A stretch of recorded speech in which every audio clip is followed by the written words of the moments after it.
Mr. John Arant, John Armstrong Arant, that is buried in the mausoleum at Five Forks Cemetery, has been written up as being the uncle of Walker Arant, who was involved in the shootout.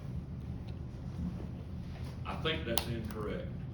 My mother always said they were cousins. I think probably that maybe Walker's father was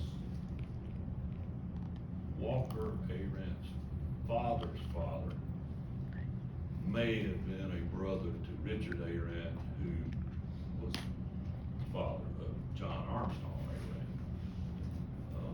I'm gonna have to talk with cousin Johnny about that, see if we can ever get that straightened out. But it's been told that Mr. John Arant was the only one that could control Walker Arant. For some reason, Walker must have been a little bit afraid of him and pretty well minded what Mr. John had to say. But anyway, what started all this, the West were a very affluent family, but something happened in the early 19-teens that they were unable to pay a land lease to Wincy Arant III. Miss Wincy came to the local magistrate, and here's where we have a discrepancy. I have to give credit to Judge Reese Horton. He told me this years ago that he thought the magistrate's office was over there about where that vape shop is that was formerly Dr. Picolet's office, and before that was a department store owned by Raymond Birch. He seemed to think that the magistrate's office at that time in 2015 was right there in that area. Now that might be an error, because I'm sure Dickie remembers, and it may still be some evidence above Burgers on Pearl. In the window, there was a sign that said magistrate's office. That's right. It's on the door right there too. Yeah, Judge Reese seemed to think that was after the shootout. All right, my father, who was from Mount Crogan, told me years ago that Pageland was so mean that no teenagers in Mount Crogan would dare set foot in the town of Pageland. The town of Pageland, you know, was formed in 1908. Folks up here were so notorious and mean, according to him, they wouldn't even come up here. Sort of like that situation that Dickie and some of you remember. We wouldn't go over to Lancaster and dreaded going to Kershaw because it was going to be trouble. Well, it's about the same way as far as Mount Crogan. And I can remember the folks in Jefferson didn't want to come to Pageland, and vice versa. There was always yapping going on. But I found this old Pageland journal that was put out in 1980.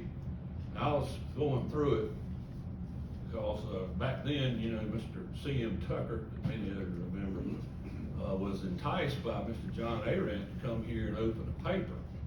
And Mr. C.M. and his brother came to Pageland from up around Marshville or somewhere up there and opened the first Pageland Journal.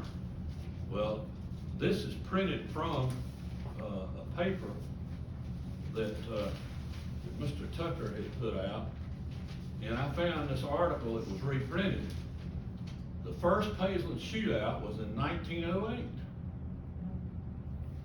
The town sprung up so fast and everybody wanted to be boss.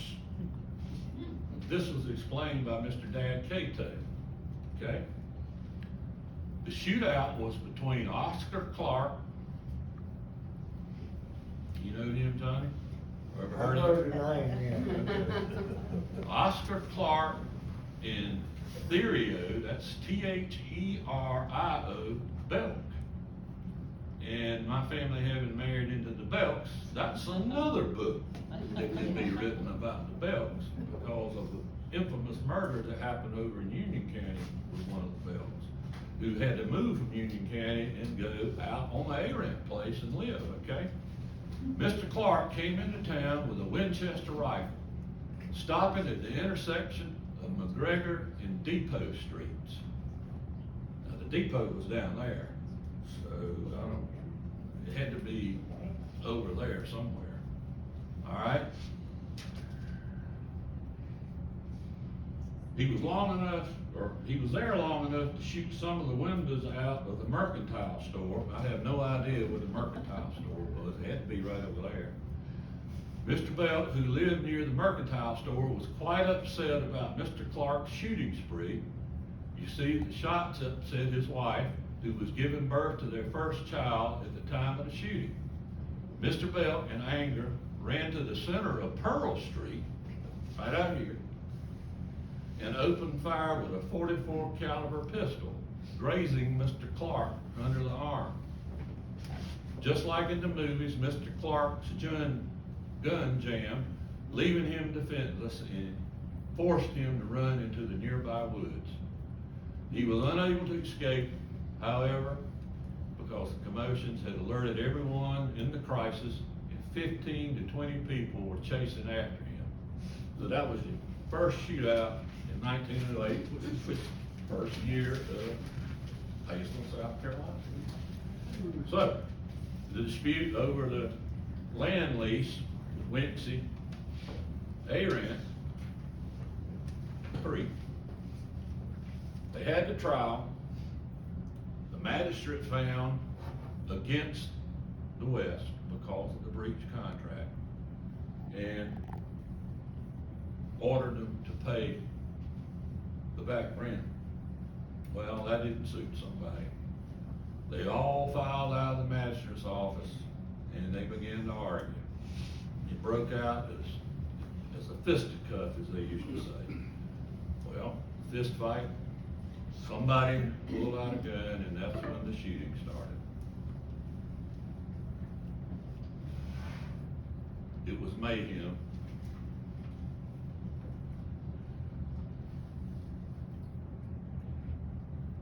The whole thing escalated when someone drew and fired a shot. Instantly, a half dozen or more pistols were whipped out, and the firing began in earnest. 2 officers of the law, Burt Funderburk, and a rural policeman, James Grant, were actually present at the scene, and no doubt they were anxious that some meanness would ensue. But they were first unable to stop the violence. In fact, 40 or 50 shots were fired before they got possession of the arms, 5 pistols and 1 rifle, and by then poor Pageland looked like Little Antietam, which was a Civil War site, most of you know about. The papers widely wrote. The innocent but curious bystanders who gathered to witness the fisticuff stampeded and raced for cover. A gentleman from Monroe, up in Union County, was at what as I remember, is McCoy Motors, which was the Ford place, still exists, over here, beside where the hardware was. It would be the building over from Farm Bureau, okay? He was out there pumping gas, and when all the shootout started, which makes me think that maybe the magistrate's office was above the New York restaurant place. He jumped in his car and took off and ripped the hoses out of the gas pump. Another gentleman was down toward the drugstore. He made the quote to Mr. Tucker in the paper that he wanted to stay and watch, but his feet wouldn't allow him to do so. All right, we'll bring it to a close. Where does Mr. John Arant get involved in this? Mr. John had apparently been uptown, and he, to the best of my knowledge, was the deputy U.S. Marshal for this area. He was close to the Richardsons, who most of you know, governors, congressmen, and all. He had gone back toward the Arant quarter. He had gotten just past High Point Church, and somebody ran him down and told him there's a heck of a shootout involving your family going on in town. You better come help. Now this is what Judge Horton told me. When Mr. John rushed back to town, of course he was on horse's buggy, he flashed it back to town as quick as he could. When he got to town, Grant, the rural policeman, and Walker Arant were in what we would call a Mexican standoff. Both of them had their revolvers pointed at each other, threatening to kill each other. And Mr. John intervened, and he talked Walker Arant into lowering his pistol. Otherwise, there would have been some other people dead. End result, you had about, I don't know, 10 wounded, and you had Wes Arant, that's James Wesley Arant, was killed on the spot. He's buried at Five Forks Cemetery. You had Doc Wallace, James Doc Wallace, I believe, or J.D. John Duncan. J.D. Doc Wallace was mortally wounded, was taken to the hospital, I believe, in Monroe. Charlotte. Charlotte. And they thought he was gonna make it, and one of the Arants was gonna die, but it reversed. The Arant, I believe it was Babe Arant, got better, and Doc probably got peritonitis, I would think probably what happened. And he succumbed to the wound. So, Sounds like Pageland was a bad town. all right. They had, the courtroom was full when the trial started. The West were charged. They were blamed with the killings. They had some pretty powerful lawyers because they were wanting to try everybody. The Arants and the West and Wallace's all together, and the judge separated the trials, and it wound up, they tried the West, and guess what happened? Nobody was convicted of murder or manslaughter. The West were convicted of inciting a riot and paid a fine and walked out. About 20 years ago, one of the West family called me and said, we're having a reunion up at, I believe it was at the Holiday Inn in Monroe. I said, would you come and talk? I said, God, you gonna have to leave me do something. I'm sitting there thinking, I need to carry my pistol. So anyway, I went down to the Pageland Journal. Brian Duff was still down there. I spent about a day and a half going through all those papers, reading what all happened in town and about the trials, the lawyers, and the judges and all that. And I went up to Monroe and made a presentation. And I did an extensive study on that, and I lost my notes. So I have to thank Miles Gardner, who I met with, spent half a morning with him, telling him what all I remembered. And he undoubtedly got in touch with a lot of the Walker Arant family, because he quoted Miss Rose and a lot of the West family, Wallace connections, and came up with a fairly, looks like to me, an accurate description of what happened. Later on, things settled down in Pageland, and all our families seemed to get along, and I didn't get shot when I went up and looked at the presentation. You could write a book on Walker Arant. Yeah. We can have a meeting later on, and I can tell you more about it.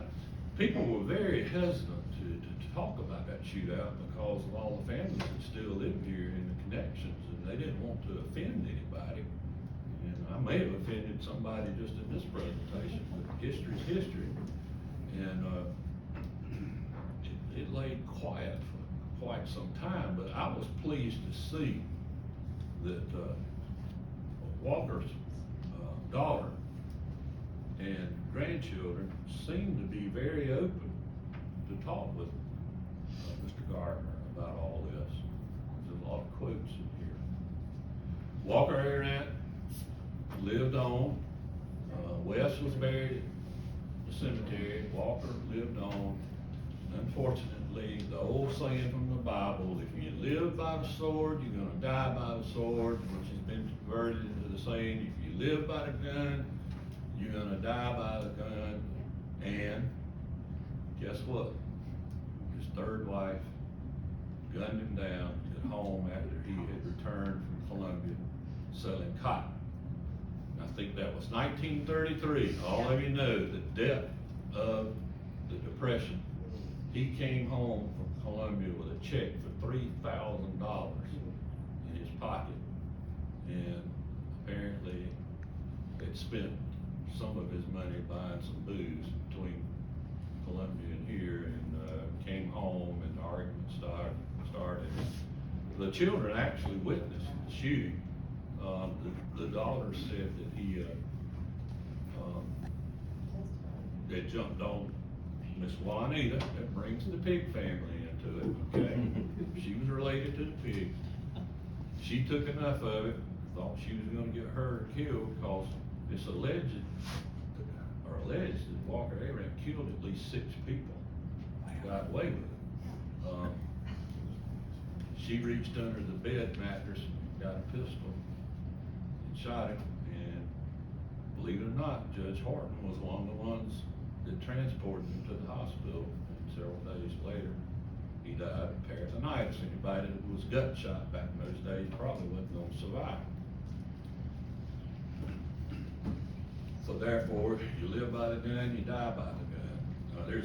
I could go on for hours telling you about some of these characters and what they pull. One thing that I found to be very comical that Michael Martin's daddy told me years ago, since they lived up in the edge of Union County, the Parker brothers had come down from Union County buying hogs, and they stopped at Walker's farm. I read in here at one time, Walker owned over 1,000 acres out there. And they got to laughing at his hogs. And one of them called them Red Hill Rooters. Walker got mad and he said, "You like my feed hogs so good, you gonna get over in the pen and ride one." He pulled out his pistol and he forced Parker brothers to get over in the pen and climb up on that hog and ride him. Well, the other brother got to laughing. Walker looked at him and he said, "You like it so much, you gonna get over there and ride a hog." He made him get over there and climb on it. They lucky they got away there alive. Anyway, my family and Walker had a big falling out because of one of the murders, one of the killings. My grandfather and my great-grandfather had sent one of the field hands to town to buy supplies, and Walker was, I don't know, I guess he was, what's the term? Psychotic, alcohol-induced psychotic or whatever. He was standing in his front yard. And the black gentleman that worked for my granddaddy was on the wagon, and Walker just shot him right off the wagon into the road. And my granddaddy got some of the hands together there, and they started to go look, because the wagon pulled up at the house with no Mr. Robson on it. And they went up the road looking, and they found Judd laying in the road dead. Of course, Walker flew. He wasn't going to be found. But that started a feud between my family and his family, and fortunately, all that's water over the dam. I get along. Kendall knows Walker's family. They've been in touch with us. I've even bought some property from them. All right. Got some pictures.